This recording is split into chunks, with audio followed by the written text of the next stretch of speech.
Hello everyone, Lindsay Smith here, the business tip this week. I want to share a tip that I learned from a pretty cool book I'm reading right now called The Road Less Traveled by M. Scott Peck. Now I forget who referred this book to me, and I wish I could remember because I'd give you a big shout out on camera here, but this book has been really action-packed, not in terms of shooting and guns or drama or anything, but just detail after detail on psychology and spiritual growth and life discipline and things like that. And it's really, really great. So I highly recommend you read it. But he shared early on in the book this very interesting concept regarding procrastination. And this woman went in and had all these items that she needed to do in a day that are very, very important. But she would get busy with emails and doing everything other than the important stuff she actually needed to get done in her life. And so if she has this 7-hour day, what she would do is put off this tough stuff that she was avoiding, and she would be, this 1 hour she needed to spend on this hard thing, and she'd spend 6 hours of the day doing the easy stuff, which just dragged on her mind because she knew that at the end of the day or sometime she had to do this super, super tough task.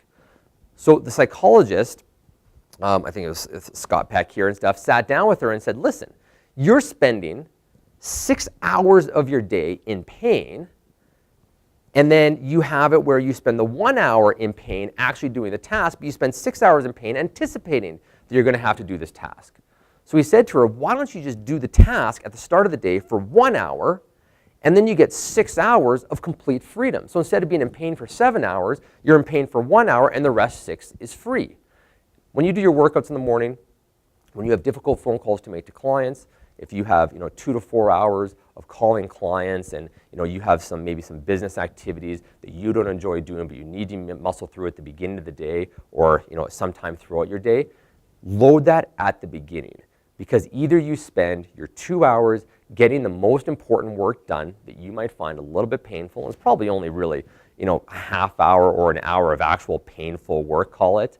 But if you spend your first hour doing that, then the rest of your day is super, super easy.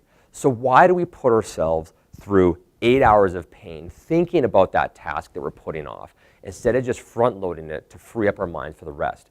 Some people spend years of their life in pain, or months or days putting off the things they want to get to. Front load the pain and beat procrastination by knowing that you're going to dramatically reduce the amount of agony you have by doing the most difficult task first to free up the rest of your time. I hope you guys can implement that in your day. It's going to make your life a lot less stressful, a lot less painful, and I hope you guys do a ton of business for the rest of the year.